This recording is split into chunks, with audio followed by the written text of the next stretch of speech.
कानी बहू। किशोरी लाल जी के बेटे राघव की शादी की बात जगह जगह चल रही थी, लेकिन किशोरी लाल जी को कोई लड़की पसंद ही नहीं आती थी। और उसकी एक ही वजह थी, किशोरी लाल जी का लालची होना। उनको लड़के वालों से मोटा दहेज चाहिए था और इसी चक्कर में एक दिन वो एक बहुत पैसे वाले के घर अपने बेटे का रिश्ता लेकर पहुंचे। उस आदमी का नाम था ओम प्रकाश। देखिए किशोरी लाल जी, मेरी एक ही बेटी है और मेरी सारी संपत्ति जायदाद सब कुछ मेरी बेटी नैना का ही है। पापा, नाम से लगता है बहुत खूबसूरत होगी। कितना अच्छा नाम है ना, नैना। ओ वैसे बात तो सही है आपकी। अब इतना पैसा है, जमीन जायदाद है, इकलौती बेटी, आप भी क्या करेंगे? सब कुछ उसे ही देंगे ना। बिल्कुल ठीक पहचाना आपने। बस बेटी की शादी और सारी जायदाद उसके नाम। पापा, बिना देखे हाँ कर दीजिए ना।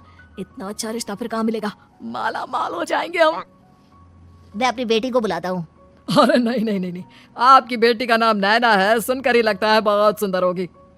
रहने दीजिए अंकल, मैं तो आपकी बेटी के नाम से इतना खुश हो गया हूँ कि उसे बिना देखे शादी करने को तैयार हूँ। अब तो मैं उसका चेहरा सीधे शादी के बाद ही देखूंगा। और इस तरह राघव नैना का चेहरा नहीं देखता और उससे शादी कर लेता है। शादी के बाद अपनी सुहाग रात पर जब राघव नैना का घूंघट उठाकर देखता है तो नैना की आंखें बंद थी। कितने खूबसूरत हो तुम नैना, जरा अपनी आंखें खोलकर मेरी तरफ देखो तो सही। नहीं, मुझे शर्म आती है। अरे मैंने तुम्हें शादी से पहले भी नहीं देखा, और अब अगर तुम आंखें खोलकर मुझे देखोगी भी नहीं तो मुझे अच्छा कैसे लगेगा? इससे पहले कि नैना अपनी आंखें खोलकर राघव की तरफ देखती, अचानक से लाइट चली गई और राघव नैना को पूरी तरह से देख भी नहीं पाया। अगली सुबह नैना राघव के लिए नाश्ता बनाकर लेकर आई। अरे ये क्या, आधा पराठा सेका हुआ है और आधा बिल्कुल कच्चा। ये तुमने क्या किया नैना? बहू, तुमने क्या आधा पराठा तवे से नीचे लटका कर रखा था, जो आधा सेका है और आधा कच्चा? मुझे जितना दिखेगा उतना ही तो सीखूंगी ना पापा जी। जहाँ जहाँ मुझे नजर आ रहा था वहाँ मैंने सीख लिया, जहाँ जहाँ नहीं दिखा वहाँ कच्चा रह गया होगा। इसका क्या मतलब है? ये कैसा मजाक कर रही है तुम? अरे बहू, तुमने इतना लंबा घूंघट क्यों लगाया हुआ है? देखो, हमारे घर में बहुओं को बेटी की तरह रखा जाता है, और फिर तुम तो इतना सारा माल लेकर आई हो। देखो, ये घूंघट डालकर रखने की कोई जरूरत नहीं है। हाँ नैना, पापा जी ठीक कह रहे हैं, तुम तो आराम से रहो, अपना ही घर समझो। नैना अचानक से अपना घूंघट उठा लेती है। अरे ये क्या पापा, नैना की तो एक आंख फूटी हुई है। नाम से नैना, लेकिन ये तो कानी बहू निकली। मेरे साथ धोखा हुआ है, धोखा। बिना दिखाए अपनी कानी लड़की मेरे संग ब्याह दी। मुझे कानी बीवी नहीं चाहिए।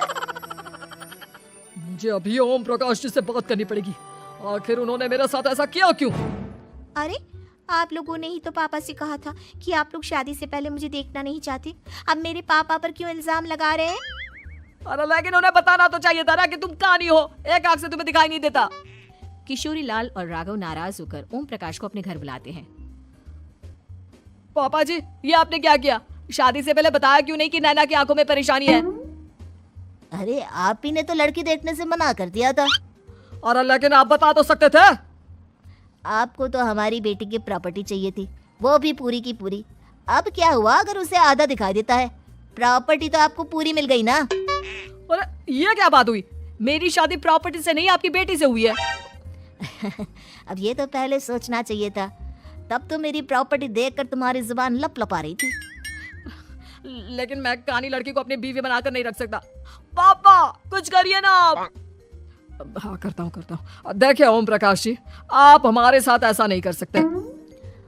और तुम देखो, अगर तुमने मेरी बेटी से शादी तोड़ी ना, तो जो भी प्रॉपर्टी मैंने तुम्हें दी है वो तो पूरी की पूरी वापस ले लूंगा, और आधी प्रॉपर्टी तुम्हारी भी लूंगा। अरे मेरी आधी प्रॉपर्टी भला क्यों लेंगे आप? इसलिए क्योंकि मेरी बेटी को आधा नजर आता है और उसकी नजर अभी तक तुम्हारी आधी जायदाद पर ही पड़ी है। अब तुम उसे घर से निकालोगे तो कुछ तो लेकर जाएगी ना। और अगर हम आपकी बेटी को अपने घर की बहू बनाकर रखे तो? तो तुम्हारी पूरी प्रॉपर्टी तुम्हारी ही रहेगी, और जो मैंने तुम्हें दिया है ना, उसमें से बस मैं आधा लेकर जाऊंगा।